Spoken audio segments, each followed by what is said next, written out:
I just wanted to share with you today a quick tip about how to make the most of the Fusible Applique that we do today.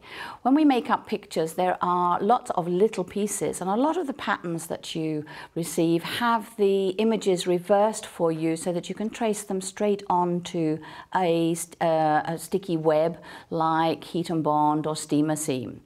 But then you've actually got to create the picture onto the final product, if you like, onto your final panel.